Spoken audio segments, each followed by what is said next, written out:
Hello నమస్తే, నేను మీ Sitamahalakshmi. కుసు island కి ఫెర్రీ మీద వెళ్ళాలి.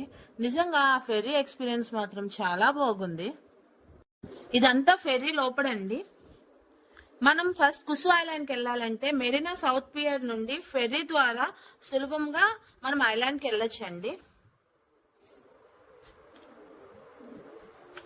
మెరీనా సౌత్ పియర్ కి రావాలంటే ఎంఆర్టీ ద్వారా చాలా దగ్గరండి. ఎంఆర్టీ పక్కనే అది. ఇక్కడ పబ్లిక్ ట్రాన్స్పోర్ట్స్ ఎక్కువ యూజ్ చేస్తారండి ప్రైవేట్ ట్రాన్స్పోర్ట్స్ కన్నా. ఎందుకంటే పబ్లిక్ ట్రాన్స్పోర్ట్ ఫెసిలిటీస్ అవి చాలా బాగుంటాయి.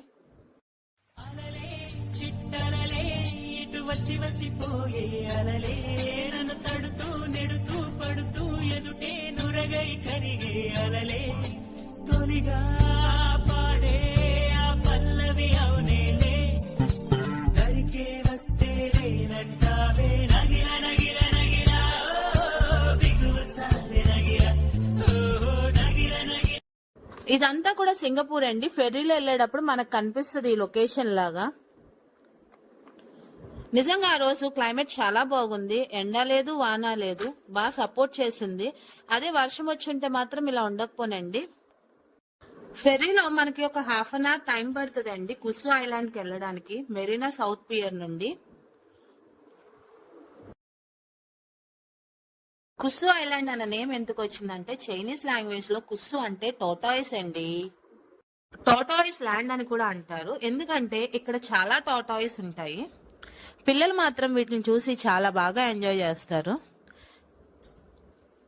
ఈ ఐలాండ్ కి ఒకవైపు ఇండోనేషియా ఉంటది. ఇదంతా ఇండోనేషియా. మేము ఈవినింగ్ తీసామండి. మార్నింగ్ అయితే ఫుల్ ఇదంతా వాటర్ ఉంది. ఈవినింగ్ అయ్యేటప్పటికి లోపలికి వెళ్ళిపోయింది. ఇటువైపు నుంచి ఉంటే ఇండోనేషియా సిగ్నల్స్, టైమ్ జోన్ కూడా ఇండోనేషియాకి చేంజ్ అవుతుంది. ఇంకొక వైపు వచ్చి ఐలాండ్ కి సింగపూర్. ఇదంతా కూడా సింగపూర్ అండి.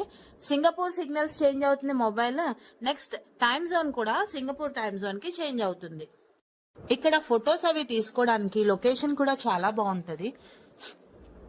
మనం వాటర్ లో కూడా దిగి చాలా ఎంజాయ్ చేయొచ్చు ఇక్కడ. కానీ పిల్లలుంటే మాత్రం జాగ్రత్త అండి.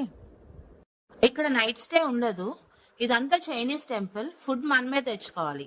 మరిన్ని సింగపూర్ ముచ్చట్ల కోసం please subscribe to me Singapore Sitamahalakshmi.